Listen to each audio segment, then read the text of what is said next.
We came, we saw, he died. We both agree that Assad needs to go.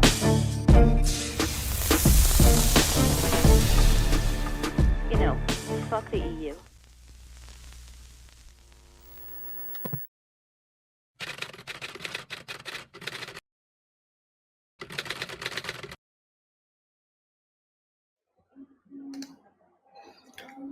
Hello, everybody. We are online on every platform possible.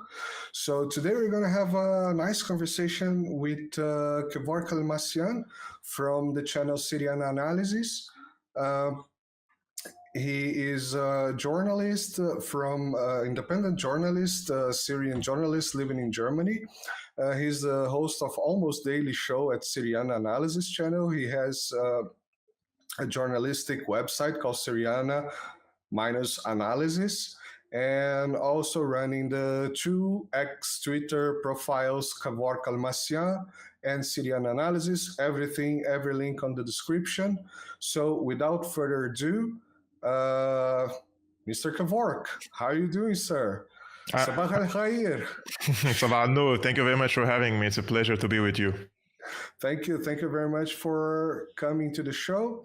So I was thinking about having a conversation in the show today, more or less about how things were, about history of West Asia that we commonly know as Middle East, and a little bit of history about the Syrian conflict, and if we have some time, about Armenia.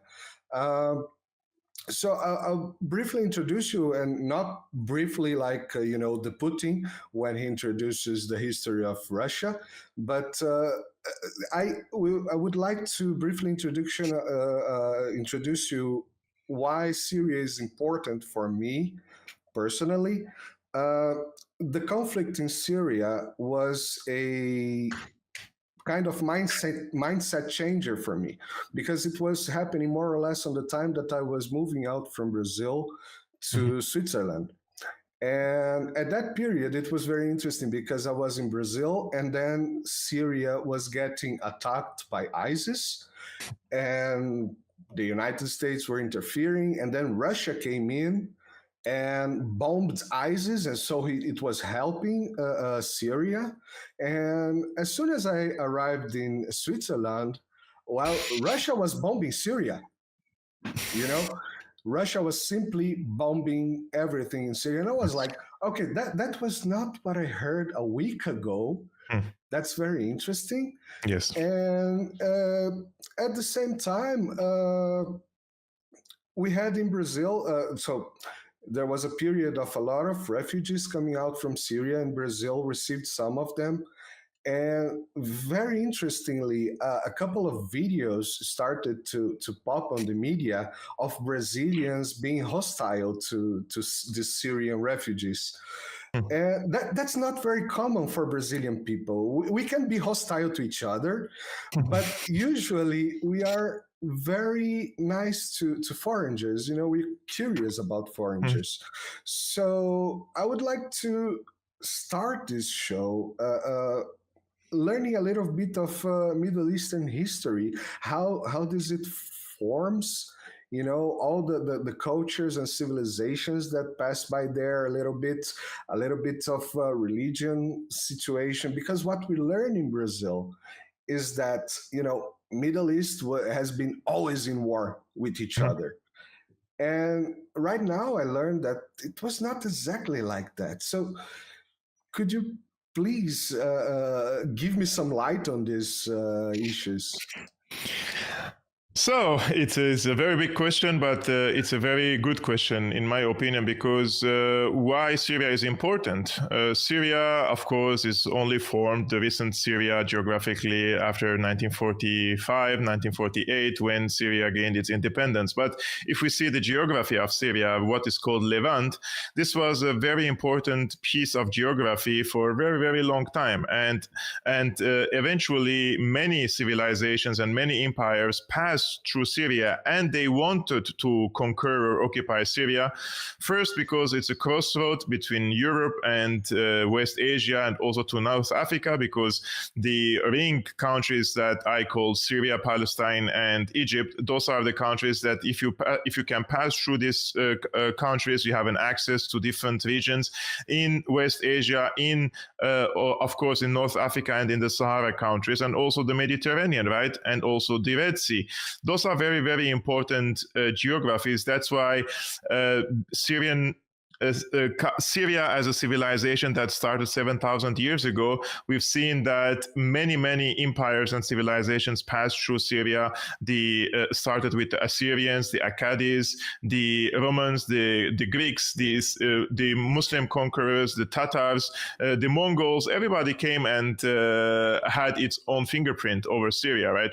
And therefore, Syria has become a melting pot for different civilizations and different cultures from all around the world. Because when these empires came, or these civilizations came, and when certain empire or civilization, let's say, crumbled or weakened, that doesn't mean that the people also left.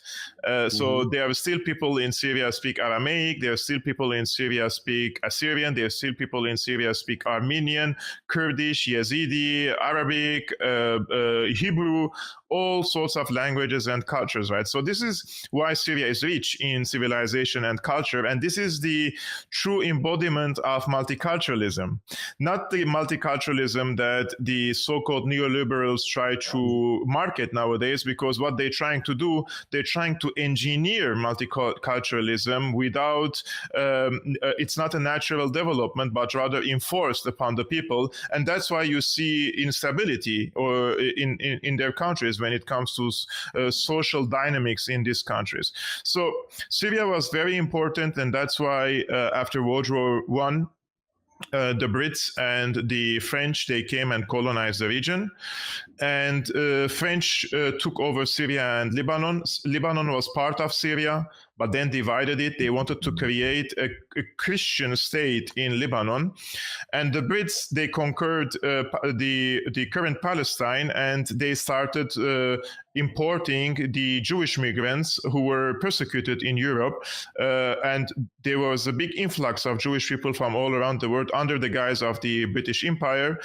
And when the people in Palestine, before the British mandate, they were around 5% of Jewish people living in Palestine. And then the Brits brought them on like big influx of Jewish people from all around the world. And I am for receiving Jewish refugees from all around the world, those who were suffering from the real anti-Semitism and persecution by different people around the world or different governments around the world. But the Brits have converted this into a colonial and into an imperialist project. Instead of the Jewish people coming to Palestine as refugees and living side by side with the other people there, they wanted to turn this project into political one, and that's why there was a clash between the Zionist project and the other pan-Arabist countries. So Syria gained its independence in between 45 and 48. There were all these talks between the French to leave the country, and when France left the country, Syria didn't have its national army. So what happened is Syria formed its first national army in 48, 49. And in 48, there was already the war against Israel, right? And it was a defeat. Of course, Syria didn't have any tangible force to fight against Israel, and the Israelis were supported by the Brits and also different powers around the world. What happened in Syria is very important in 48 and 49 in this national army thing, because people need to know why later we have the rule of Hafez al-Assad and now Bashar al-Assad. Because in 48, when they formed the military, nobody wanted to join the military because nobody wants to go and fight now. It's not there was no forced conscription. So who is going to join the army? That was the question. So the government said, okay, I'm going to present some socialist measures now in the army. If you join the army, then you have a health care, you have a free education, you have this and that, you have deduction on the prices of your bread and fuel. So who would be the first to join the army, more the middle and below middle class people, right? And back then in the 48, the Syrian economy was mostly controlled by or dominated by the rich Sunni communities in Homs, in Aleppo, and in Damascus. So the rich people didn't join the army. Those who joined the army were the poorer people. Those were the Alevites, for example, from the mountains, and the Christians, the Jews, etc. So when you join the army is the most important sector in the country, in my opinion, right? And in a decade or two, the minorities in the army became probably on the senior level became the percentage is a little bit more than the Sunni people, although the Sunni people were if you check the population, they're 70% of the population. But in the higher ranks in the military, they didn't have much influence because they preferred to stay in the economic sector. So between 48 and 63 to 69, there were so many coups d'etats in Syria. I can't even count them now on my fingers, how many coups d'etats happened.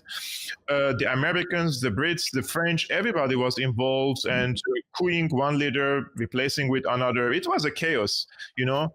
And they used to call it a liberal democracy in Syria, but it's just a brand, because what was basically it was chaos.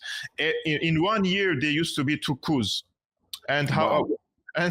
And what type of democracy is that, you know? And the Americans removed one president and installed another because there was this Baghdad coalition. They wanted to create some sort of a NATO in the Middle East, and the Syrians refused it, so they couped the president. So this led into a climate in the country of instability up until 1970. Okay, just a second, so I can put my mind on place. What years are? What is the timeline of this? 60s? Between 1948 and 1970, there were all coups in Syria, coup after another, and one leader comes not even 1 year, and another leader replaces him. It was all instability in the country up until 1970s. But these coups that happened in the country has created a climate in the country that people want stability, you know. So when a strong man came to and did the last coup in 1970, headed by the defense minister back then, Hafez al-Assad, when he did the coup in Syria and he established what they call a regime, which is like he enforced the rule of law, he enforced the state institutions, and he built state institutions in the country, and he imposed a socialist system on the country. This led into relative stability. And between 1970 and 1980, Syria didn't witness any sort of instability up until between 1980 and 1982, when the Americans supported what is called the Muslim Brotherhood. And they did that because Syria refused to sign the peace accords with Israel when Egypt did in 1978. So the Americans started to support this Muslim Brotherhood jihadists in Syria, and they committed acts of terror until Hafez al-Assad again crushed this insurgency in the country.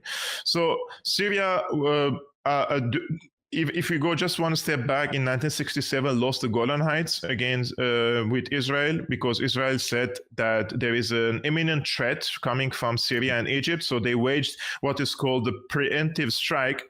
Of course, it is a big hoax, in my opinion. And they occupied the Syrian Golan Heights. They occupied all Palestine. They occupied the Sinai.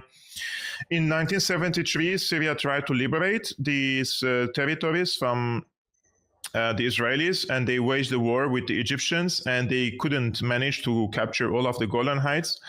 And when the Americans came in the region after so what happened after 1973 war? Anwar al-Sadat, the president of Egypt, he had a different plan in mind that he didn't share with the Syrians. He told the Syrians that he wants to go to war with the Syrians against Israel to liberate Sinai, and we liberate the Golan Heights.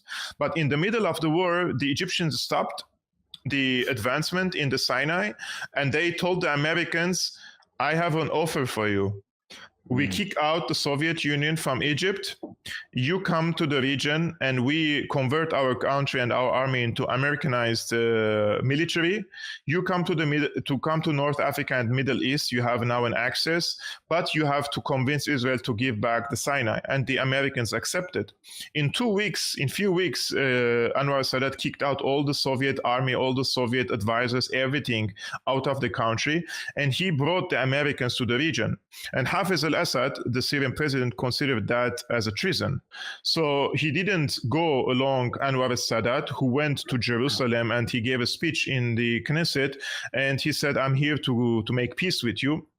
And Hafez al-Assad said that he's not going to sign on any sort of so-called peace treaty because for him, Hafez al-Assad believed in a collective approach toward Israel and not an individual approach. Like each country is striking individual deals with Israel means that we are in a weaker position, not in a stronger position. We cannot impose our will on Israel.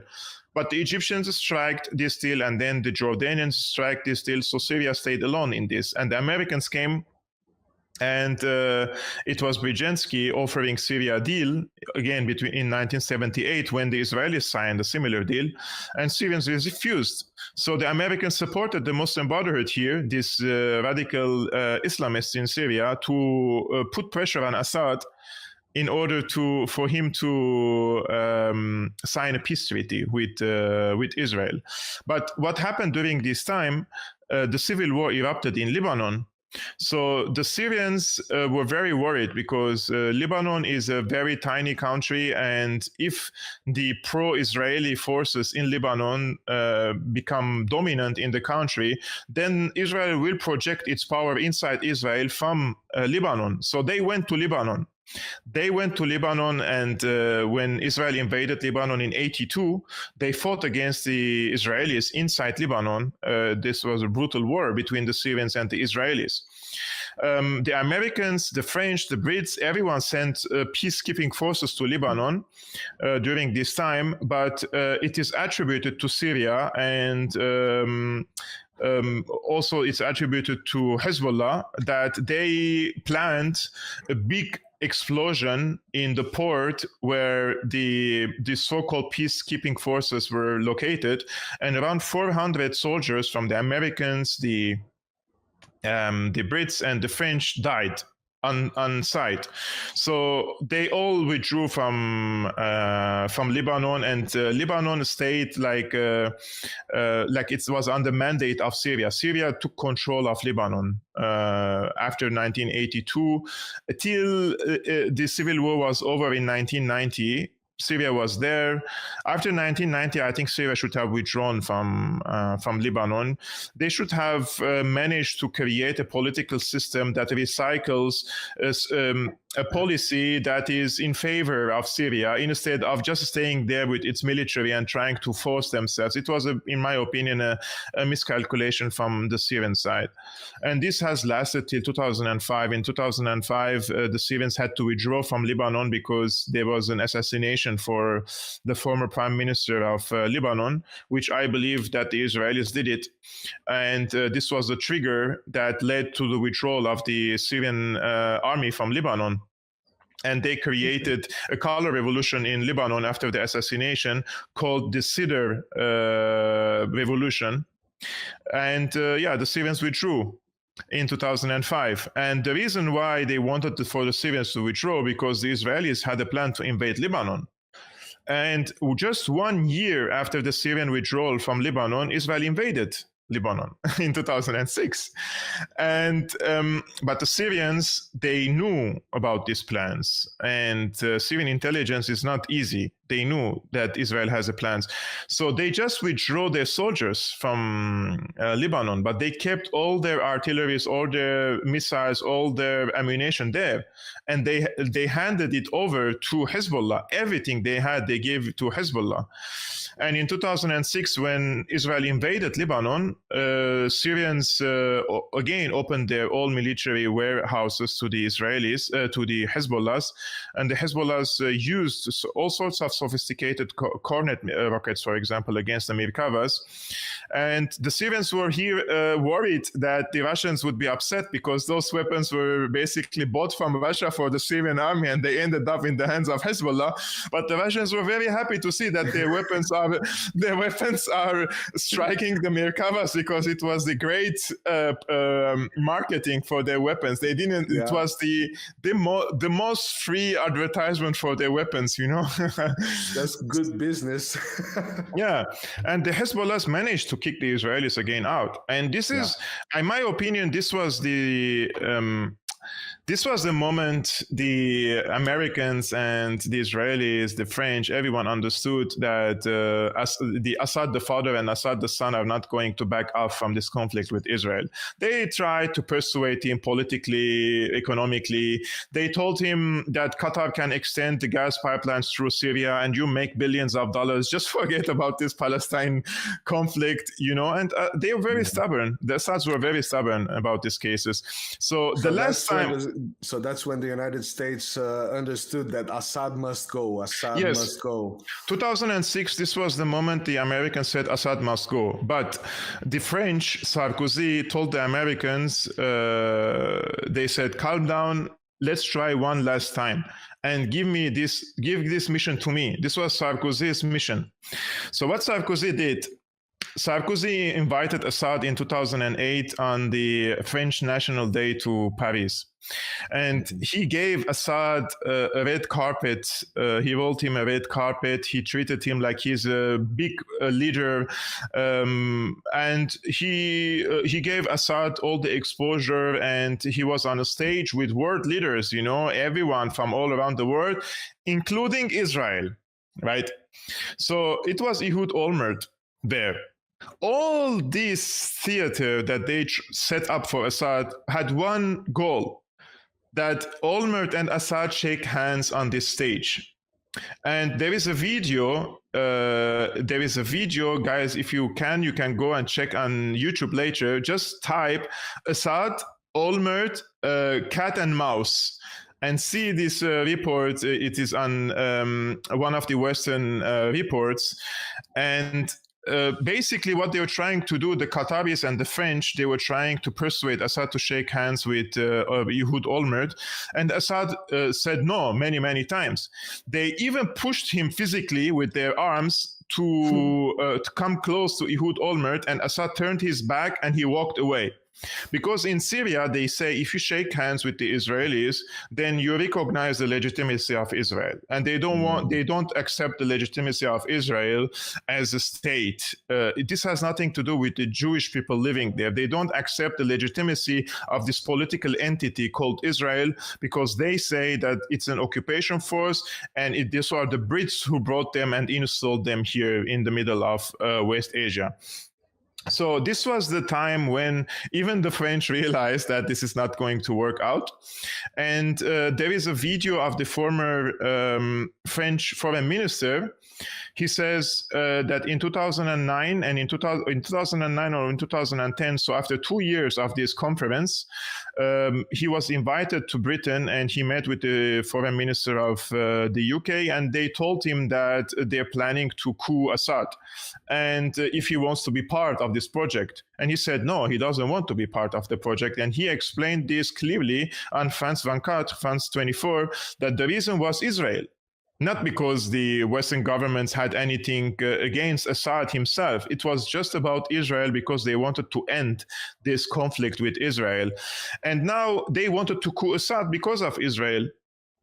So the CIA came in 2011, and they spent, if the CIA has $10 billion budget per year, they spent $1 billion per year on Syria every year. So 1/10 of the CIA budget was spent on Syria between 2011 and 2017 in 7 years.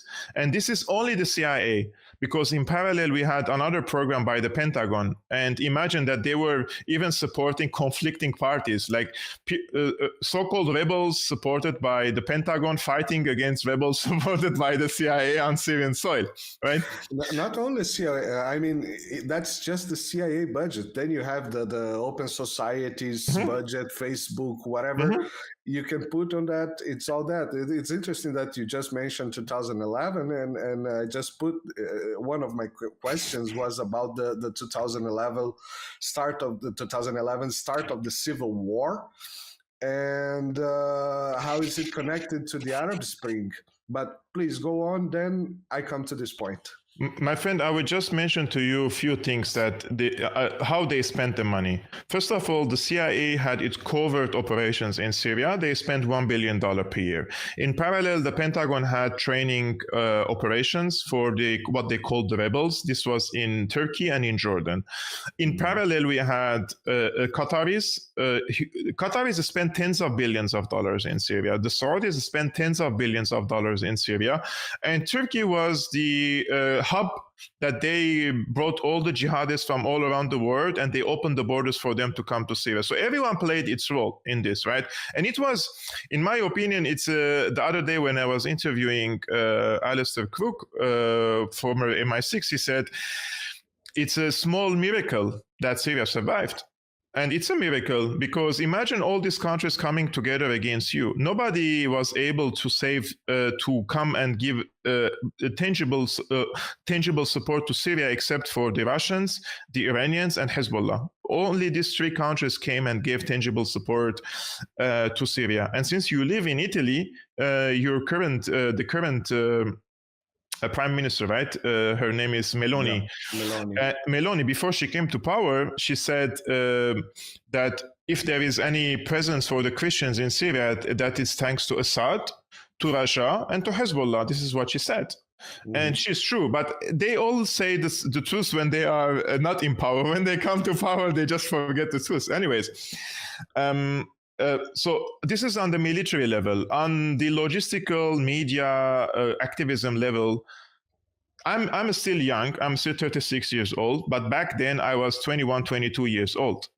And my colleagues in the university, my colleagues in those who graduated from political science, those who worked in media, and they were all contacted. They were all contacted by different organizations. Those are the middlemen, of course, like NED, like USAID, like the Soros organizations. Those are all the middlemen. And I warned them that, guys, these people are going to use you like a lemon. They squeeze you and they throw you in the mule. However, all these colleagues that I had back then, they were very enthusiastic. They thought that they're doing something right. They're very naive, and they joined this so-called Arab Spring trend. And back then I was very suspicious because I know the experiences of Iraq and I know the experiences of Libya. I'm sorry, I'm not stupid to believe that the Americans want the best interests of the Syrian people, right? And what happened is, coincidentally, all these colleagues and friends that I have, they had the most expensive cameras, the most expensive laptops all of a sudden in their hands. And they are producing videos, they're producing images, posters for the quote unquote revolution. And then they escaped the country. They became refugees all around the world, and they get this refugee status. Like they go to the embassy of France, for example, in Beirut, and they get the refugee status from there. So they don't have to walk the Balkan countries and come to France and apply for asylum. No, they receive the refugee status from there. They go to France, they go to the United States. My colleagues who had half of my GPA, I had the highest GPA in the university, and my colleagues who had the half of my GPA, they got scholarships in the best universities around the world. They got red carpet treatment wherever they go. They're the geniuses of the geniuses, you know. In the best universities. Wow. Yeah. They tell us is the best. Yeah, and books been written about them, TV shows made after them. Their names became very famous. They received medals. They received prizes. The only thing that I received for my work is the appreciation of the people, and that's the gold for me. And that's the real appreciation. I don't need this gold and medal and the prizes of these imperialists who wanted to destroy my country. And I don't want them to write a book about me. And what I did is, in my opinion, broke many narratives that they were trying to spread about Syria. It's just a big balloon of lies, and you have the needle. You're just like destroying these balloons, and they cannot tolerate that, because they would say, if you're them, you would say, like, who the fuck is this guy sitting behind his laptop and he's destroying our lives, So they came after me. They tried to sanction me. Under Trump, the opposition sent my name to the Trump administration. They wanted to change the sanctions law to say that they want to include journalists and activists who are, quote, enabling the Syrian regime. So they wanted to, but this request was rejected by the Trump administration back then, to sanction journalists. This was one step too far, even for Trump, But those are. Yeah. He didn't release Assange, so... Yeah. I mean, look, those are the so-called democratic activists trying to sanction me for having a different opinion. And I'm a person that criticizing the Syrian government for oppressing these voices, although they have somehow a right to oppress these voices because they are paid mostly and they are infiltrators, right? Yeah. But I want for everyone to have the right to speak. This is in my ideal world, right? Like, I don't want anyone to be banned on X, whoever is that person. I don't want anyone to be banned on YouTube. Everybody has the right to say what they want, and let the people judge. I go, if I may just post my opinion here about this subject. I am not in favor of unlimited opinion. Let's call it like that, okay? But of course, you're not posing any threat to anyone, because people like you, like this guy I told you before, Monarch. They are persecuted and sanctioned and removed from socials. Yeah. Yet you have a trillion of hashtag NAFO guys around. And those guys are mostly, that's one of my fun games in Twitter, is just going on NAFO and denouncing them to Twitter. And every now and then one of them gets cut off. That's fun. But these guys just go around, posting the most absurd things. And I'm saying absurd, like, actually calling for murder, actually calling for genocide, in the words, not implicit. In the words, just go around and do whatever to these people. We don't care, And people like you, that you're a journalist. I'm not a journalist. I do this because I just got pissed off. But you're a journalist. You're a serious person. You're supposed to be informing people. And, well, you're also a human being. You can make mistakes, but you're doing your work properly. You're not just reposting narratives. You're going after stuff. Yeah, please. My friend, when I started in 2017 on YouTube, I did it because I was pissed off, not because I wanted to become a podcaster. I just was like so pissed off with the lies, the blatant lies about my country, that I was like, enough is enough. I want to tell the people what's going on. But that was a deal breaker for whoever these people are, for the establishment. Call them whatever you want. And when they come after you and they smear you, and they commit this character assassination, you're done. Because if you live in Germany and the German press writes about you, that you're this and that, nobody wants to hire you anymore. You're not going to go to any school. You're not going to be accepted in any college. You are done. That's why the main consideration for anyone who wants to speak the truth has to establish something for himself or herself, something independent. If you're dependent, you're done. They will crush you. And they will also try to kill you if you continue doing that. And they don't really come and try to kill you directly. What they do is different. In my case, for example, when they smeared me, and they called me a fascist, they called me a neo-Nazi, they called me, like, I'm not even a right-wing. I don't even consider myself not even a conservative, right? In some aspects of my life, I'm a progressive person. But in some aspects of my life, I feel like conservative values fit more. I don't want to be right or left or center. I just see what is logical for me, right? That's a logical person thinking. Yeah, exactly. And no, they insist that you are somehow a far right conspiracy theorist, propagandist, right hand of Assad in Europe, etc., etc. All these things are written in German. And what did the Syrian opposition do? The second day, of course, they translate these articles, these videos to Arabic, and then hundreds of thousands of people watch these reportages, and then Al Jazeera comes and Al Jazeera copies this information and they add some salt and pepper on it, and they say, so who sent Almassian to Germany? Is it possible that Assad probably sent him? Who is he meeting in Germany? Who is giving him instructions, you know? And all these low IQ people, they would think that you are really a spy or something and you're receiving instructions. So they don't say you're a spy, but they give the impression that you are. And then what they do is they turn the anti-Assad street in Germany, which, believe me, they are a lot, because most of the refugees who came to Germany are indeed from Turkey. And those are pro-Erdoganists. And the pro-Erdoganists, when they see me in the street, they think that I am that person. Like I am wishing them harm, and I am a radical person, and I'm probably a spy. So the low IQ people, what they do, they don't know how to talk. Their language is violence, right? So they attack you. They attack you in the street, and then all of a sudden you find yourself in the street surrounded by people. They want to fight you. They want to hit you. They have objects in their hands that I saw with my eyes that it was a knife, for example, one of the persons who attacked me.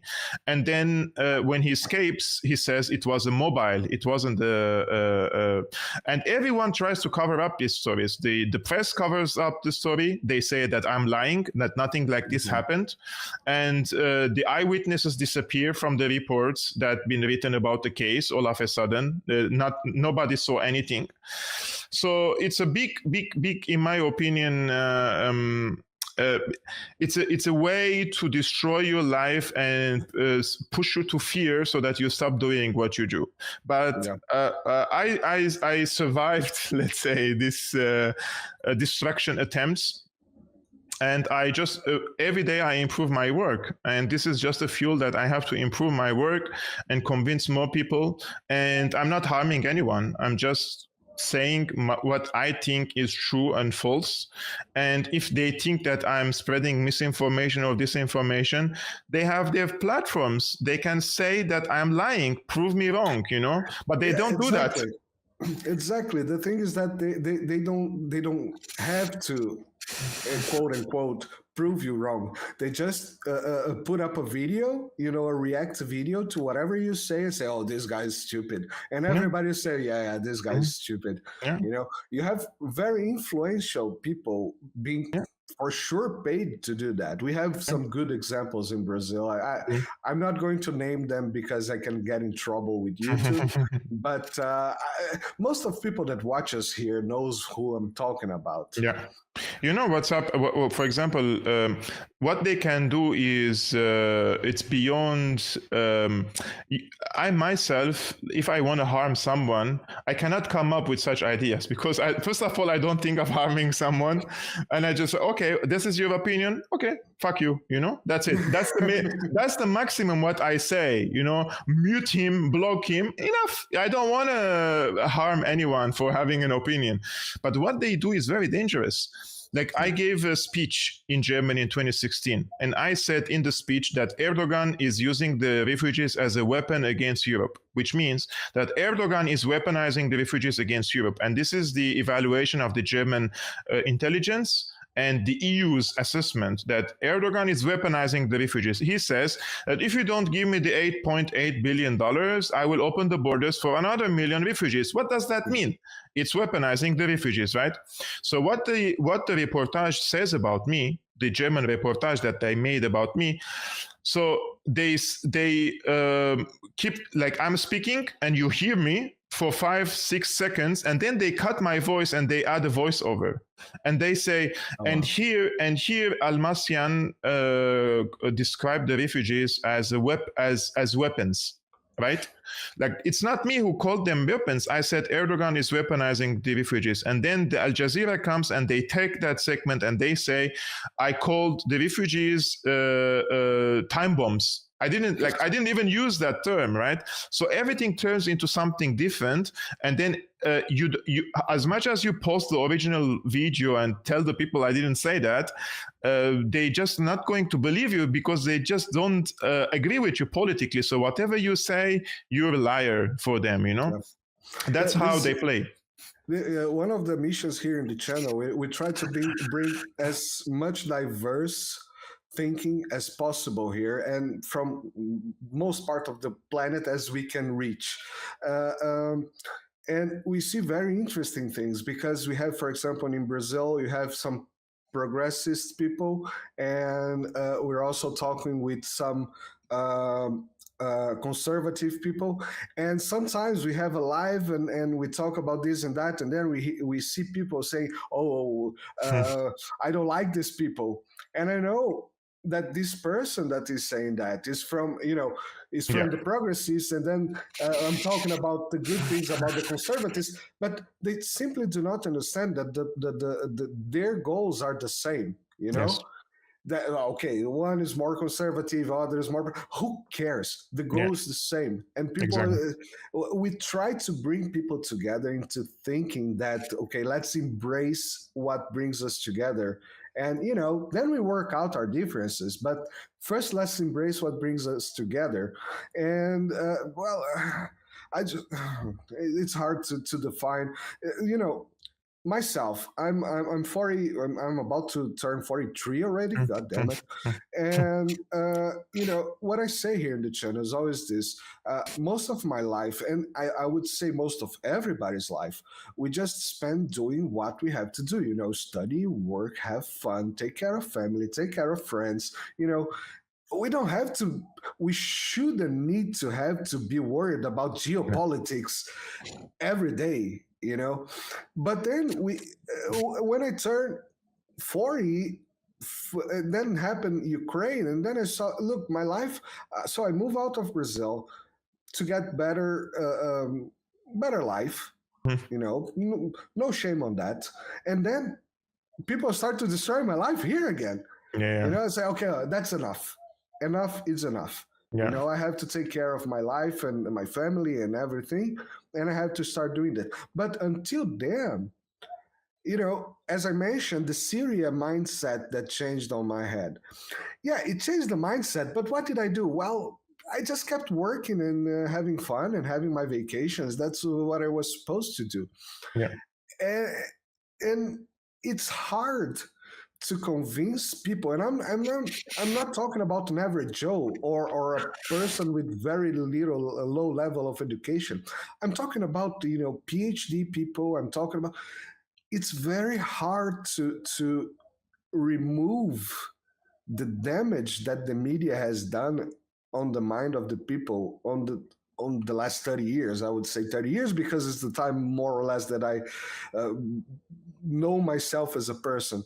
But these people are very intelligent, logical people, engineers, PhD in physics.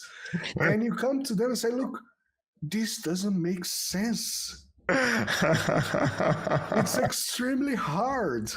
It's extremely hard. Welcome to the club, my friend. I realized this in 2012 and 2013 when I submitted my master dissertation, the graduation project, and my supervisor told me he doesn't want to put his signature on the dissertation because he doesn't like the outcome or the conclusions. This is my dissertation. He wants me to change it in his taste, And you know what he told me? This is a professor. He is a post PhD. He told me what's happening in Syria. He wants to summarize it to me. He wants to teach me about Syria. I said, please tell me what's happening in Syria. He said, Syria, for me, looks like it's a bottle of water that you close the bottle for 40 years. So the water inside will get muddy and muddy and muddy. So when you open the bottle, all this mud has to come out, the dirt has to come out. All these jihadists and all these fighters are just the mud for him.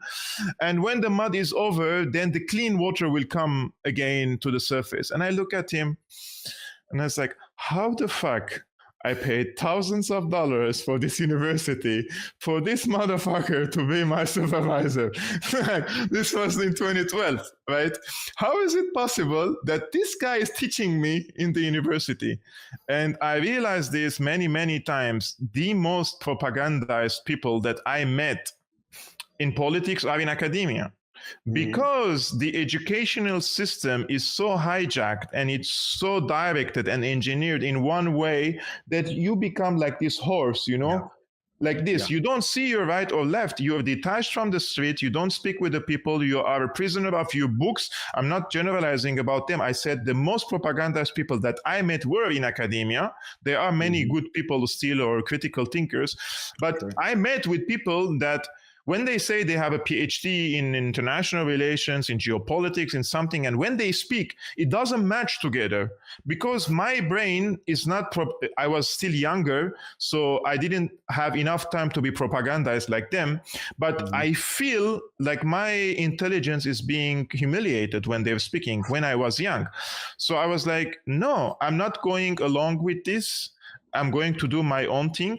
I'm going to say what I'm convinced in. And another example, just 3 years ago, during the Corona times, who are the people that you ask if you need to take who would say, yes, of course, it's safe and effective, go take 5. They're the doctors, right? My doctor friends, they're like, I called them, like, I was suspicious. I don't know what's happening. I need, like, who do you want to ask during such times? A doctor, right? And then you call them and they give you the most sure, confident answer ever, and you get more suspicious. It's like, how do you know? Do you have the data? Show me. Do you have a study in your hand? No, but in the past, nothing happened with the other ones. Why would we? No, this is a different one. Please give me concrete answer. Give me an answer. You don't have an answer, say, I don't know. But don't recommend something to me that you don't know the answer. But they were very, very confident. And now you see in 2024 that all these studies. Exactly. That was also something that was weaponized, but let's say kidnapped by the whoever, the trust on something that we understand as safe. And, if you get Brazil, for example, if you get the data, we used to have a very good injection creation. It's hard to find a word that YouTube's not going to take me down. We used to have very good development on that area, and all the data that we had for the last 50 years of programs are amazing. The program in Brazil, it's very good concerning all measles and all those usual diseases. So we trust that. Of course. And now they had kidnapped the trust that we had on that.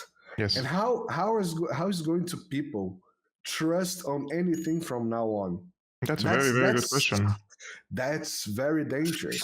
Yeah. Of course, most of people will still believe the narrative. But when the truth starts to come out, maybe you're going to destroy the truth on the entire process. I'm, what I mean? I'm not talking about one product. I'm talking about the process. Yeah. And that's extremely dangerous. That's extremely dangerous. I lost my confidence, of course, because just like they can hijack politics, journalism, they are trying to hijack medicine now. And once you lose the autonomy on your body, you're done. you're finished, right? Yeah. And I lost my complete confidence when my uncle died here in Hamburg after Corona, because the usual procedure that they were applying on everyone, it proved to be inefficient. And 8 out of 10 people died when they were on ventilators.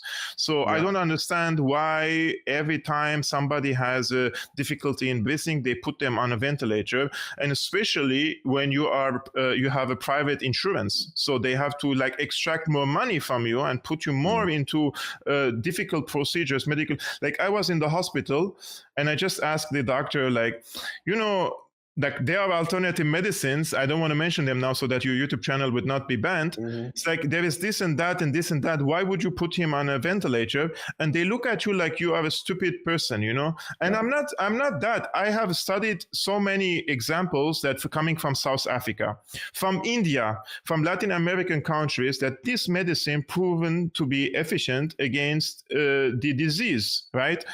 And against the breathing problems and against the spread of the virus, etc., etc. But they completely ruled out that, because what they had is a copy-paste of a procedure comes from the WHO and they have to follow it. The doctors are not innovative in their how would they treat someone. They have the protocol and they apply the protocol. They're executioners. That's why the doctors in Syria, I would trust my life for a doctor in Syria. Give him my, if I'm dying, God forbidden, I would trust myself to a Syrian doctor in Syria and not a doctor here in Germany. Because in Syria, there is still humanity and they are innovative. They are the ones, they want to cure the problem and find what is wrong with you instead of selling you just medicine and extract money from you because you are, you have an insurance that they can extract tens of thousands from you if they put you on a ventilator, if they put you here or that. And this is becoming a mafia business. And I don't trust it. I don't trust it anymore. Yeah, in Brazil, we had a very good medical revolution at some point, pharmaceutical revolution at some point, that Brazil simply opened, what's it called? The copyright. Copyrights of especially HIV medicines, and starts to produce, and also started to produce, that opened the door to starting of producing all kinds of generical medicines. So we could get out from, the usual suspects, BASF, that one from the injection that we can also not mention the name here. It was good for some time. Now, today, I ask myself, we have 2 great institutes of developing this type of procedures. Why don't we have yet a Brazilian, medicine? Yeah, because they hijacked the patents as well.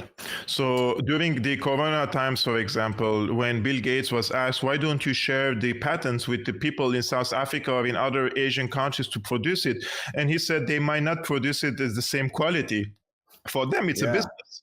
And if they are funding the WHO, and the WHO says this is the protocol, then everybody follows. In Syria, unfortunately, I don't know if they fell for it or they're complicit with it, but they were stupid to follow. And nowadays, everything becomes suspicious. And I'm not saying that this is the case, but increasing number of younger people dying. And every time I log into my Facebook account and I see somebody from my friend list has died and he's in my age. Wow. What happened? Like, why do these people are dying? It's not like every day somebody dies or 10 people die, but I haven't seen this before, this phenomenon, right? And he had a heart attack. Like, why is it happening now? And when you speak about it, you say, you're crazy, you're a conspiracy theorist, you're this and that. So I let everybody decide for himself. I am very, very suspicious, and I'm happy that I'm very suspicious. And I have a formula, and I have something that I follow. Every time I see the politicians agree on one thing, the media agrees with the politicians, there is something suspicious. That's a problem. Yeah, I've seen. I don't know if you've seen this story about the lower percentage of injections in the United States were on the poorer communities. Yes, You know, the black the black. communities especially, Yes. where they were saying just like, you know, if the government is doing this shouldn't be good for us. Yeah, they're right. They're right, in my opinion. And this was, in my opinion, was the biggest hoax that we lived after 9/11. That was the biggest experience. It was a big psychological experience on the people, and many people fell for it. And that's why I see that the future is not really bright, because if they can manipulate the people like this and the people become emotional and act upon their emotions and fears, then you can rest assured that somebody comes and tells you the people who didn't take the chuk-chuk, they have to be sent to the chambers, right? Like people are attacking each other. Like you see in the public transport, if you don't wear a mask, everybody is now a police. You know, it's like it's as if you're like a walking disease. Everybody's staring at you, and they want to get you out from the public transport, right? Yeah, this is a mass psychosis. What happened during that times, and they sent lots of people to desperation and also economic misery. What they did, they robbed the people, and the people didn't know what happened, and they supported the politicians. Exactly. Kevork, Kev, we have reached 4 o'clock. Can you go for another 15 minutes or 10 more minutes, because I have my live streaming. Okay, perfect. So I would just like, it's not too much time, but I would like to understand something quickly about Armenia. And so first of all, some time ago, the Kardashians started to push the genocide, the Armenian genocide. I would like to understand what was the genocide. The Armenian genocide. So the genocide is, we say that we set the date at 1915 that the Ottomans committed the genocide, but it started 30 years before that. And the main reason for that was there were different reasons. Armenians were occupied by the Ottomans, and the Armenians were not Turkic people, and they were not Kurdish people, and they were not Muslim people. They were Christian people, and they were Orthodox people, and they had closer affiliation and affinity and ties to the Russian Empire back then, right? So before the World War I started and everybody was choosing alliances, of course, the Armenians had more close connection to the Russians than to the Ottoman people. They were second-class citizens under the Ottoman Empire.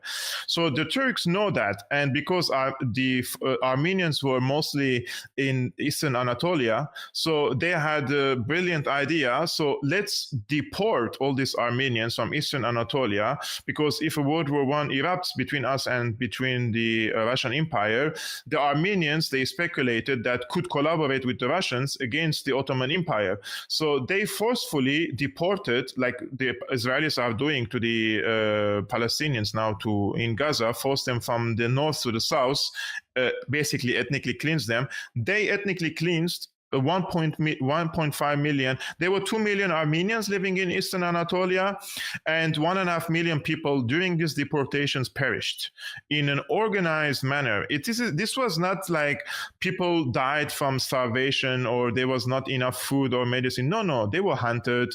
They were taken to the deserts of Syria in Deir ez-Zor, in that warm weather, and without any basic like the water and food for you to survive, right?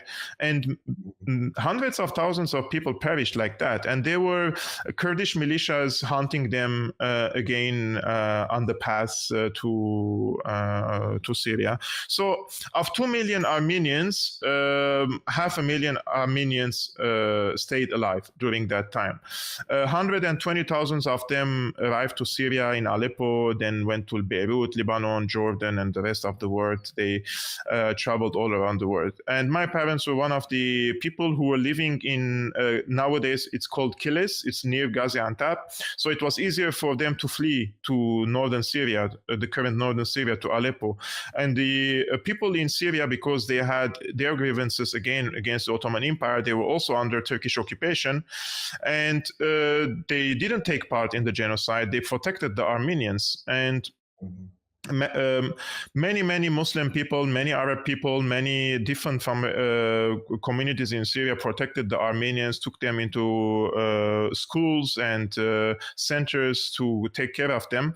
And when I was studying in Damascus, I met with people from all around Syria, and I don't know if this is funny or not, but I used to meet with people from Deir ez-Zor, which is in eastern Syria, where the Turks massacred the Armenians in the deserts. And those are Muslim Arab people. And they used to tell me, hey, Kevork, are you Armenian? I say, yes. They say, my grandmother is Armenian. Or was Armenian. Or they say, the mother of my father was Armenian. I was like, how is that even possible? You guys, aren't you Muslims? He said, yeah, but when your grandmother came to Syria, she was 4 or 5 years old, or 6 years old, or 10 years old, and we embraced her and we protected her, so she became part of the family. And then there was an intermarriage, and she became part of the family.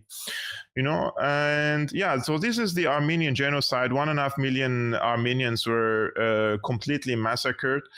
And nowadays we see another attempt against the Armenians by Azerbaijan and by Turkey. They ethnically cleansed nowadays 120,000 Armenians from Nagorno-Karabakh, where the Armenians' beginning was from Nagorno-Karabakh. This is the history of Armenia started. And they were kicked out. And of course, I don't blame Azerbaijan and Turkey. I blame the Armenian government. Because what do you expect from your enemy? But I expect from my government to protect me and not to collaborate with the enemy. So the color revolution that happened in Yerevan in 2018 brought a collaborative government. And this collaborative government are fifth columns, and they are the Sorosists. And what they did, basically, they intentionally lost the war in 2020, lost the war, and they sold the illusion to the people that we are going to win this war. And they even didn't use their deterrent weapons against Azerbaijan, something that is really striking, that they have the most sophisticated versions of the Russian Scud missiles that they never used. And when Pashinyan was asked, he said, we fired one of them, but the warhead exploded only 10% of its capacity. He thinks we are clowns. He thinks that a missile can only explode 10% of its capacity. The missile either explodes or doesn't explode. There is no 10% of its capacity. It's 50-50. Yeah. As we say, it's 50-50. Yeah, these people are collaborators, and Armenia is occupied nowadays by these collaborators. And people now ask me, why don't you speak about Armenia? And I spoke a lot about Armenia. Since 2018, I've been speaking regularly about Armenia. But when you get ridiculed, and when you get called conspiracy theorists, and when this is repeated, 2018, you warn them that this is a collaborative government. 2 years later, you lose most of the Nagorno-Karabakh, and you say, look, you will lose the rest of Nagorno-Karabakh if you don't change the government. And they go and re-elect Pashinyan again. Right? So they lose the entire Nagorno-Karabakh. And I say, guys, when we lose the entire Nagorno-Karabakh, you know what's going to happen? Armenia is going to be exposed. The buffer zone is gone between Armenia and Azerbaijan. And now the Azeris will come and they will claim Sunik, the southern part of Armenia, as theirs. And they're like, you're just a paranoid. We want to make peace in the region. I say, okay, make peace. And now Azeris are deploying their forces around surrounding Armenia, and they want territories from inside Armenia as we speak today. And everything I said, and I'm not like trying to say, I told you so, but it's so clear. But I told you so. Yeah, but it's so clear. It doesn't need a genius to understand these things. You just need to understand the history You put the geography in front of you because you need to understand the geopolitics, right? And when you check in front of you, you understand what's going to happen. It doesn't take a genius. I don't know. There are patterns that repeat, you know? And Armenia is an existential threat nowadays by Azerbaijan. And when the Russian, I think she was the executive chief of Russia Today, Simonian, she's Armenian. She said in 5 years, Armenia will not exist. I don't think it's an exaggeration. If the Armenians continue like this, their nation will become Turkey and their nation will become Azerbaijan. They will be swallowed completely. And when I say they have to blame themselves, some of them say, shame on you, you're a traitor because you're blaming us instead of blaming. No. You have to take responsibility for your actions. And nowadays, what the Armenians did to their country is unforgivable. Pashinyan is a collaborative. You have to take him out of power or you lose your nation. And if you don't do that and you lose your nation, then who is going to be blamed for that, right?